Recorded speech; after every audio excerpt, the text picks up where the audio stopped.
자, 안녕하세요. 상가빌딩 강의를 맡고 있는 김민수 교수입니다. 반갑습니다. 네.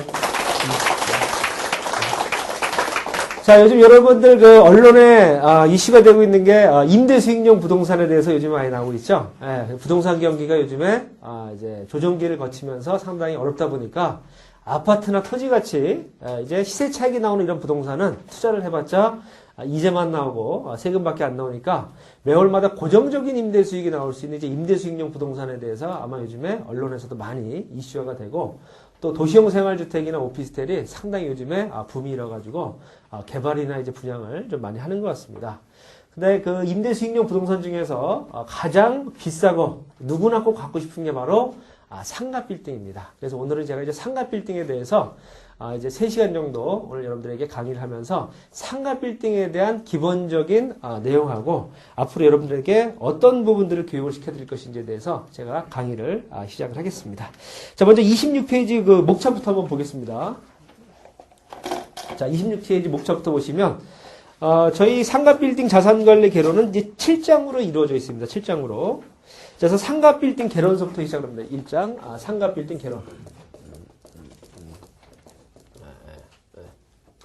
아마 상가 빌딩은 여러분들 아마 처음 접해보시는 교육 과목이실 겁니다. 딴 데 그 교육기관 같은 경우에는 상가나 이런 뭐 도시형 생활주택 이런 강의들은 있지만 이 상가 빌딩은 제가 15년 동안 경험했던 중개 노하우 또 자산 운영 관리 노하우를 제가 교재로 만들어서 직접 강의를 해주기 때문에 아마 여러분들이 처음 접하지만 이제 경험을 해보시면 교육을 들으시면 경험했던 내용들이거나 아니면 앞으로 이제 투자나 관리를 하실 때 상당히 많은 도움이 되실 겁니다. 자, 상가 빌딩 자산관리 개론에서는 제가 두 가지를 여러분들한테 가르쳐 드립니다. 첫 번째가 상가 빌딩을 왜 투자를 해야 될 것인지 투자 마인드, 전략을 제가 가르쳐 드립니다. 자, 상가 빌딩은 돈이 생기면, 목돈이 생기면 누구나 갖고 싶은 부동산 중에 하나가 바로 상가 빌딩입니다. 그래서 노후에 한 달에 월세가 1,000만 원씩 나올 수 있는 상가 빌딩 하나를 가질 수 있다면 저는 부동산으로 해서 성공했다고 저는 생각합니다. 그래서 이 상가 빌딩을 투자를 할 때 꼭 한번 가져야 될 이 상가 빌딩을 투자해서 성공을 하기 위한 전략이죠. 성공 기법들. 이 투자에 대한 마인드를 제가 정립을 해드리고요. 두 번째는 이제 이 상가 빌딩의 상권이라는 게 있습니다. 상권 입지 분석. 그래서 상가 빌딩은 이제 임대 사업을 하기 때문에 이제 어떤 상권에 투자를 해야지만 성공할 수 있을 것인가. 상가 빌딩을 투자를 했는데 건물에 공실이 생겨가지고 1년 동안 있으면 투자를 실패한 거죠. 상가 빌딩에 투자했는데 상권이 죽어버렸어요. 이러면 상가 빌딩 임대 사업이 실패를 돌아갑니다. 상가 빌딩을 투자하는데 상권이 점점 좋아져요. 지금은 상권이 안 좋았는데 시간이 지나면서 커피비네가 들어올 수 있는 상권으로 바뀌어가고 있어요. 이런 게 상권 입지 분석을 어떻게 하느냐에 따라 가지고 상가 빌딩 성공과 실패를 이제 좌우하게 됩니다. 그래서 상가 빌딩 자산관리 개론에 대해서 해드리고 두 번째는 이제 상가 빌딩 투자 실무.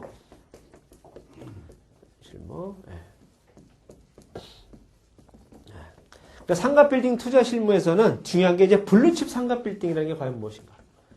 블루칩 상가 빌딩. 제가 글씨를 조금 못 쓰니까 좀 이해 좀 부탁드리겠습니다. 자, 상가 빌딩은 다 상가 빌딩이 아니냐? 그렇게 생각하시는데 상가 빌딩도 제가 15년 해보다 보니까 돈이 되는 상가 빌딩이고 역삼동에 살았는데 10년 동안 오르지 않는 강남에 사는데도 그런 상가 빌딩이 있습니다. 그래서 상가 빌딩 중에서도 이 블루칩, 제가 이제 아이디어를 착안한 게 블루칩 아파트라는 게 있죠. 가격이 오를 때 제일 먼저 오르고, 그렇죠? 상가 빌딩도 시세가 좋아지면 제일 먼저 오를 수 있는. 그래서 이 블루칩 상가 빌딩이라는 거를 어떻게 투자할 것인지에 대한 선별 전략을 가르쳐드리고, 그다음에 이제 상가 빌딩을 이제 투자하게 되면 중개하시는 분들과 이제 거래 계약을 하게 되는데. 과연 중개 기법들은 어떻게 이루어지는지, 내가 투자하는 상가 빌딩은 과연 어떻게 해서 매물로 나오게 됐는지에 대해서 제가 투자 실무에 대해서 강의를 해드리고요. 자, 세 번째는 이제 계약 실무. 자, 내가 투자할 상가 빌딩을 이제 블루칩 상가 빌딩을 골랐으면, 상가 빌딩 골랐으면 그 다음에는 계약을 할 때 뭘 체크해야 될 것인지 계약 전에 체크사항, 체크 포인트. 부동산 중에서 가장 메커니즘이 복잡하고 어려운 게 상가빌딩입니다. 그래서 아파트나 오피스텔 이런 매매계약서랑 다르게 건물이 있는 부동산 중에서는 상가빌딩이 제일 복잡하고 어려운데 대부분들이 보면 그냥 한 장짜리 오피스텔이나 매매계약서를 거래를 많이 합니다.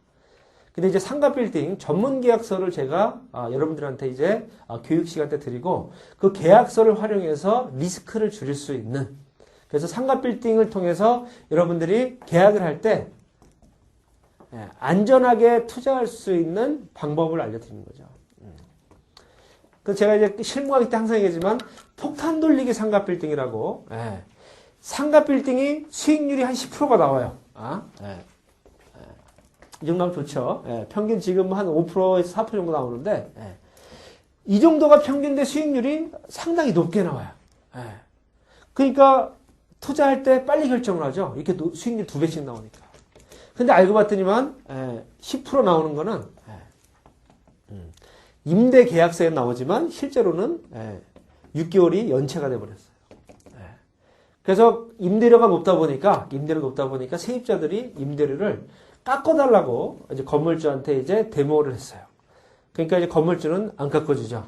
그래서 30% 깎아줘라. 안 깎아주다 보니까 임차인들이 이제 임대를 안 내기 시작한 게 6개월이 됐어요. 근데 건물주분이 이거 그 법으로 하기도 골치 아프고 해서 싸게 팔아버리는 경우들이 있습니다. 근데 수익률이 이렇게 좋게 임대계약서에는 임대료가 지금 연체가 됐는지 안 됐는지 모르잖아요. 그거를 계약 전에 체크할 수 있는 방법들을 여러분들이 배우시지 않으시면 이런 폭탄 돌리기 상가빌딩 또 건물을 샀는데 상가빌딩을 샀는데 사고 나니까 지하에 누수가 있는 건물인지 아닌지 체크를 해야 돼요. 근데 사고 나니까 누수가 생겨요. 어떻게 할 것인지. 이런 것들이 계약 전에 포인트입니다. 가장 중요한 포인트. 근데 도장을 찍고 나서 잔금을 치르고 예를 들어서 하나 더 간단하게 설명을 드리면 건물이 5층짜리 건물인데 밖에서 보니까 번듯해요. 근데 알고 보니까 이 건물이 사선제한을 받아서 원래 계단형이에요. 이게. 근데 여기를 전 매도자가 불법으로 해가지고 여기 딱 사각으로 해놨어요. 잔금 치르고 나서 한 달 지나니까 구청에서 이행강제금이 와요. 이거 원상복구하라고. 이런 부분들을 계약 전에 체크를 다 해야 되는데 이런 것들을 그냥 물건만 보고 투자자들은 뭐만 보죠? 뭐만 봐요? 수익률만 그냥 보고 이거 6%, 7%, 8% 금매 그냥 사봐야 되는 거죠. 그래서 이런 것들을 계약 전에 체크 안 하시면 여러분들이 평생 모은 10억, 20억, 30억이 한순간에 망가지는 경우가 있습니다. 그래서 이런 것들을 이제 계약 전에 체크를 꼭 해야 될 부분들이 이제 여러분들이 이제 배우셔야 되고요. 그 다음에 이제 매매계약서를 작성을 할 때, 작성을 할 때, 이 기법이 있습니다. 그래서 제가 상가빌딩 전문 계약서를 우리 회원분들한테 교육 시간에 제가 드립니다. 그럼 보시면서 상가빌딩 계약할 때는 어떤 식으로 계약을 해야 될 것인지에 대한 걸 제가 가르쳐 드리고요. 자, 네 번째. 자, 상가빌딩 인수인계 실무. 자, 그럼 이제 상가빌딩을 이제 계약을 다 했고 잔금을 이제 치러요. 그럼 이제 잔금 시에 인수인계를 받아야 될 게 무엇인가? 대부분이 그냥 임대계약서 받고 그냥 고지서 같은 거 받고 이렇게 해서 끝나시는데 인수인계를 받을 때 왜 중요하냐면요. 잔금을 치른 그 순간이 지나면 매도자가 이제 돈 다 받았기 때문에 협조를 안 해줍니다. 그래서 건물에서 일어났던 사항들에 대해서 자세히 알 수가 없어요. 그래서 마지막에 서류상 받아야 될 것도 있지만 구두상으로 확인해야 될 것들도 있고요. 근데 잔금 때 임대계약서를 받을 때 꼭 체크해야 될 사항들 이런 것들이 있습니다. 뭐 제가 조금 이제 자세히 설명 안 했지만 임대계약서는 대부분이 여러분들 아시면 잔금 때 많이 받는데요. 임대계약서는 이 계약 때 받는 겁니다. 계약 때 받는 겁니다. 계약 때. 이때 여러분들이 이제 계약을 할 때 중개업소한테 제일 먼저 듣는 게 뭐냐면, 뭐 예를 하나 드리면, 일반 투자자들이 상가 빌딩을 투자를 하고 싶을 때 중개업소한테 듣는 게 5가지가 있어요. 예. 부동산 현황, 예. 현황, 예. 보증금, 예. 월 임대료, 예. 그죠? 그 다음에 뭐 상권 분석, 예. 예. 자료, 예. 그 뭐 이제 뭐 지하철 역세권 이거 사진하고 이런 거 봤죠? 예. 그 다음에 예. 그렇죠? 예. 대출이죠? 융자 관계. 마지막으로 매도 가격. 그렇죠? 얼마에 쓸 수 있느냐. 기본적으로 이 5개 외에는요. 매수자들이 확인할 수 있는 게 없어요. 그리고 이것만 알고 현장 보고 좋아질까 안 좋아질까 그렇게 계약을 해요. 이런 부분들이 좀 문제가 좀 심각하다 보니까 상가 빌딩 건물주 사신 건물주들도요. 열에 7명은요. 사고 나서 미스를 하거나 후회하시는 경우가 상당히 많아요. 그래서 이런 부분들을 이제 계약 전에 체크를 해야 될 부분 중에 하나가 보증금 임대료거든요. 그럼 여러분들이 자 중개업소에 20억짜리 건물인데 20억짜리 상가 빌딩인데 보증금 1억에 월세가 1,000만 원 나와요. 1,000만 원. 그러면 이제 매매가가 20억이고 1억에 1,000만 원이고 융자가 한 5억 있어요. 그러면 여러분들 제일 먼저 고민해야 될 게 뭐냐면 과연 1억에 1,000만 원이 정확하게 입금이 되고 있는지를 확인을 해야 된다. 이건 서류상으로 나오기로 한 거예요. 근데 현실로 까보면, 한 달에 600만 원이 나올 수도 있고, 500만 원도 나올 수 있다는 거죠. 이걸 언제 체크해야 되는 얘기죠? 계약 전에. 자, 두 번째 더 재밌는 거는, 자, 1억에 1,000만 원이라고 이제 컨설팅 보고서 이제 보죠. 얼마나 오냐면. 그럼 얼마나 웃기냐면, 이제 잔금을 치러가지고, 집에 와가지고 이제 계약서 같은 거 이제 다 들춰보죠. 내가 제대로 받은 게 있나. 대부분이 경험이 없으시면 잔금 치를 때 뭘 받았는지도 잘 기억 못 하시는 분들이 많아요. 왜 경황이 없다 보니까. 근데 집에 와서 받긴 다 받았어요. 근데 계약서, 임대 계약서를 층별로 해가지고 뭐 지하 1층, 2층, 3층 해가 다 합계를 내보니까 1억에 850만 원이 나와요. 월세가. 왜? 이때 다 이거 계산 못 해보거든요. 이게 잔금 때.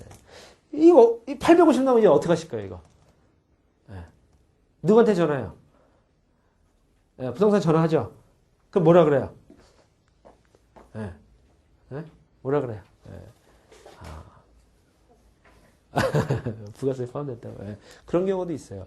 근데 그러면 그나마 그래도 다행인데, 내가 브리핑했던 보고서는 향후 임대료를 알려준 겁니다. 이렇게 얘기합니다. 향후 임대료. 조그맣게 또 써놔요, 여기다가.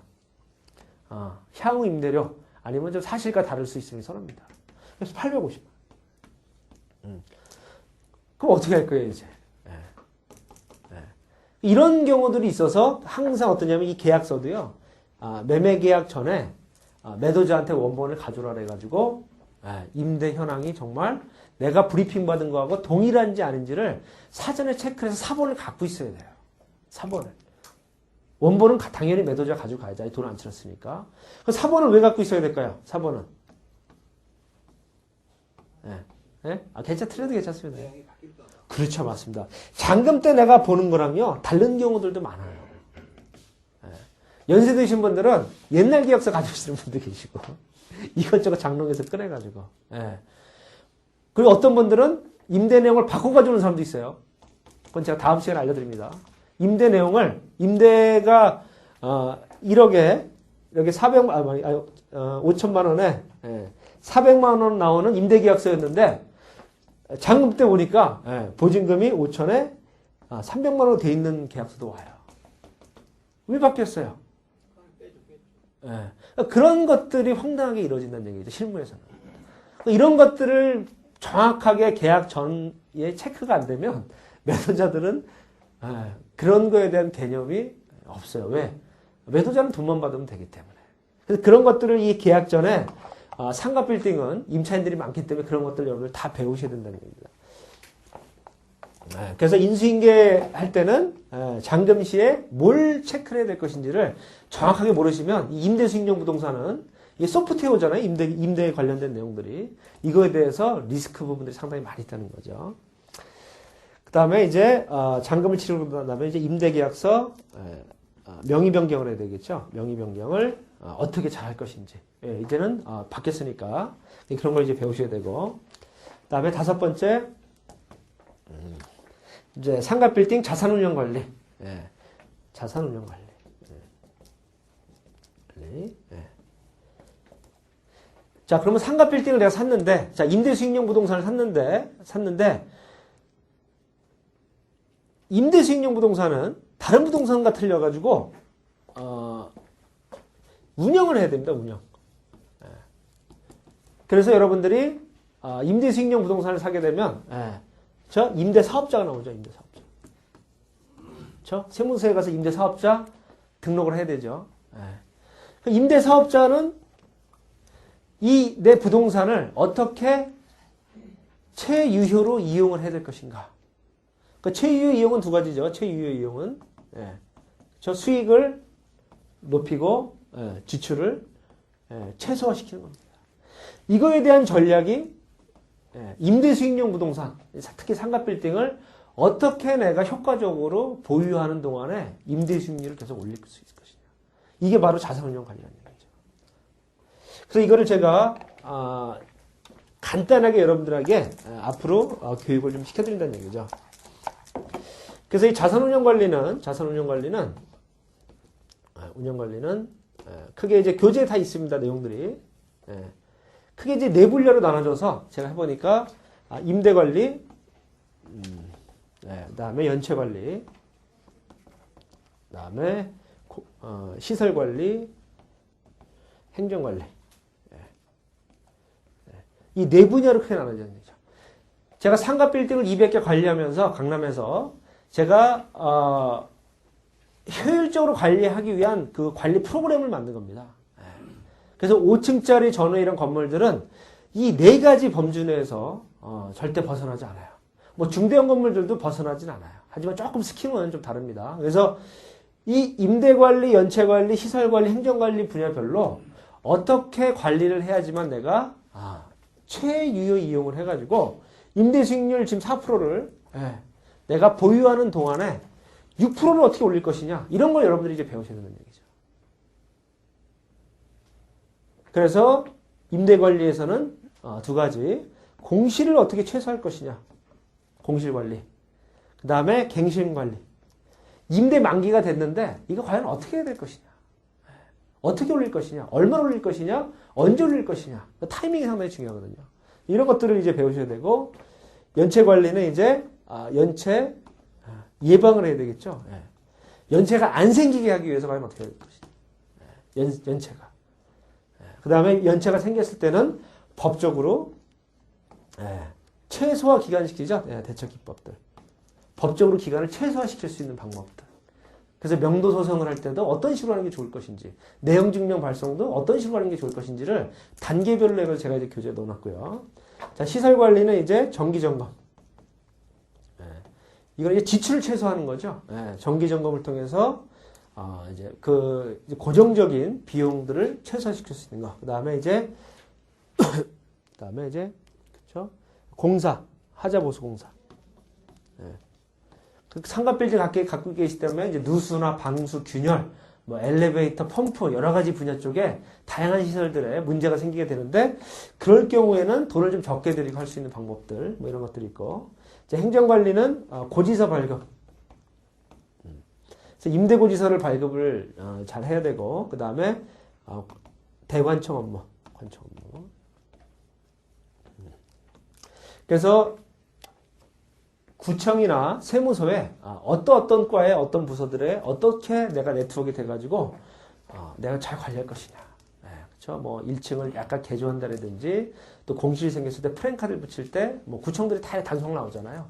이런 부분들을 어떻게 할 것인지에 대해서 이 8가지에 대해서 이제 여러분들이 이제 자산운용 관리 이 파트에서 저희가 이제 공부를 해야 될 거고, 이제 마지막으로 이제 여섯 번째 6장에서는 이제 매각 실무죠. 매각 실무. 그래서 내가 잘 사서 잘 보유를 몇 년 동안 했는데, 과연 내가 팔 때 언제 팔아야 될 것인가. 대부분이 그 상가 빌딩을 투자해 놓으면 언제 파는지 아세요?